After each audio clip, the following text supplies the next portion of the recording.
जिले के समस्त पत्रकारों ने मंगलवार को पुलिस अधीक्षक को ज्ञापन सौंपकर 11 फरवरी 2026 को कलेक्ट्रेट परिसर में पत्रकारों के साथ हुई अभद्रता एवं मारपीट की घटना में फरार चल रहे मुख्य आरोपी महेंद्र लोधी की तत्काल गिरफ्तारी की मांग की है। ज्ञापन में बताया गया है कि उक्त घटना के संबंध में कोतवाली थाना में प्रकरण दर्ज है, लेकिन आरोपी अब तक पुलिस गिरफ्त से बाहर है।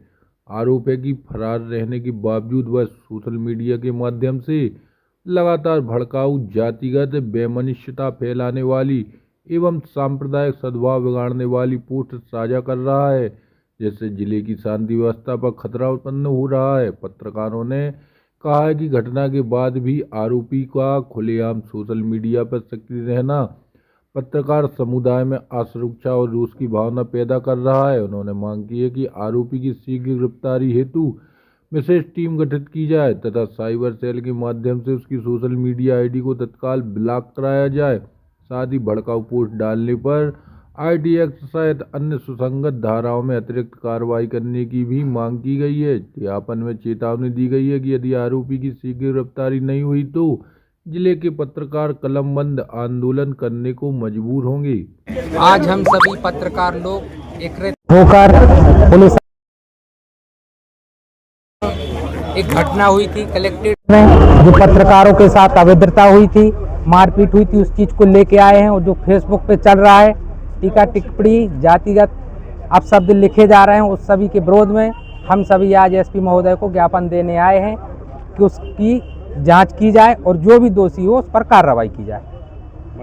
आप लोग यहाँ पर ज्ञापन देने आए हैं, क्या मामला, क्या कारण? जैसे ज्ञात हो, कुछ दिन पूर्व ही कलेक्ट्रेट कार्यालय में एक विशाल धरना प्रदर्शन हुआ था। इस बीच में हमारे पत्रकार साथियों के साथ कुछ असामाजिक तत्वों के द्वारा मारपीट की गई थी, उनके साथ गाली गलौज की गई थी और पथराव की घटना सामने आई थी, जिसके बाद शिकायत भी दर्ज कराई गई थी कोतवाली थाना में। लेकिन उस मामले को लेकर देखने में आ रहा है कि लगातार कुछ तथाकथित लोग हैं जो सोशल मीडिया पर लगातार बयानबाजी कर रहे हैं, पत्रकारों को जान से मारने की धमकी दे रहे हैं, देख लेने की बात कर रहे हैं। इन सभी विषयों को लेकर आज जिले भर के पत्रकार साथी यहाँ पर पुलिस अधीक्षक कार्यालय आए हुए हैं और हमने एक शिकायत पत्र सौंपा है माननीय पुलिस अधीक्षक महोदय को। और जो भी मतलब इस संबंध में जो भी शिकायत है उनके विरुद्ध की है और ऐसे लोगों के विरुद्ध कार्रवाई की मांग कर रहे हैं। हमारा दमोह शहर शांतिपूर्ण शहर रहा है और सभी वर्ग समुदाय के लोग शांति तरीके से रहते हैं और यही हमारी अपील है प्रशासन से भी कि ऐसे लोगों को चिन्हित कर सख्त से सख्त कार्रवाई की जाए, जिससे शहर का शांतिप्रिय माहौल बना रहे। कुछ दिन पूर्व यहाँ कोतवाली थाने में हमारे कलेक्ट्रेट में एक धरना प्रदर्शन हुआ था, जिसमें अप्रिय रूप से कुछ घटनाएं हुई, कुछ इंसिडेंट हुए। उसके बाद हमने 2 एफआईआर की थी, जिसमें पत्रकारों से संबंधित भी एक एफआईआर हुई थी, जिसमें मारपीट का मामला दर्ज हुआ था। आज उसी के संबंध में शहर के सभी पत्रकार यहाँ मेरे पास आए थे और उन्होंने उसमें अपना पक्ष रखा है, अपनी शंकाएं जाहिर की हैं और उस ज्ञापन के माध्यम से जो उनकी जो मांगे हैं वो रखी हैं।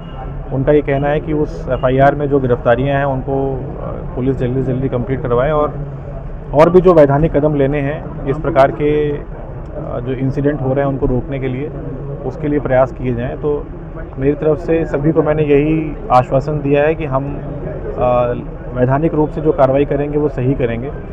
हमारा प्रयास यही रहेगा कि कोई भी मुद्दा जो है वो कानूनी रूप से ही उसका सलूशन निकाला जाए। शहर के माहौल को ख़राब करके, लॉ एंड ऑर्डर को ख़राब करके और किसी इशू को इस तरीके से एड्रेस ना किया जाए कि वो उसके दुष्परिणाम वो सामने आए, उसका जो असली तथ्य है, जो असली इशू है वो पीछे रह जाए। हमारा प्रयास भी यही रहता है कि हम किसी व्यक्ति के साथ कोई अन्याय हो रहा है, कोई इस प्रकार का मामला हमारे सामने आ रहा है तो हम उस पर तत्काल कार्रवाई करें।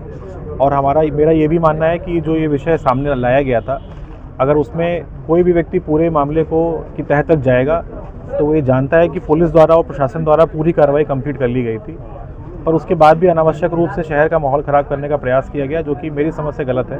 हमने उसके बाद भी कई बार बात करने का प्रयास किया कि जो पीड़ित है, जो पीड़िता हैं, उनको क्या सुविधाएँ दी जा सकती हैं। दमोह ज़िले से संबंधित ना होने के बावजूद भी हमने उनको क्या इसमें राहत दे सकते हैं, वो उसका देने का प्रयास किया गया था। पर ये अप्रिय स्थिति निर्मित हुई है, जिसके बाद हमने 2 एफआईआर की हैं। और आप सबके माध्यम से मेरी ये भी एक अपील होगी कि सोशल मीडिया के जो तमाम प्लेटफॉर्म्स हैं उनका दुरुपयोग ना करें। जनता को सही बात बताई जाए। जो सोशल मीडिया पे आधी कच्ची पक्की झूठी बातें लिखी जा रही हैं, उनके माध्यम से लोगों को बरगलाने का काम ना करें। दमोह में शांति बनाए रखने के लिए जो भी कड़े कदम उठाने होंगे वो हम उठाएंगे, लेकिन मैं बार बार इसी बात को बोलता हूं कि हम अपनी वैधानिक परिधि जो है उसमें रहकर ही काम करते हैं और उसके अंदर रहकर ही काम करेंगे।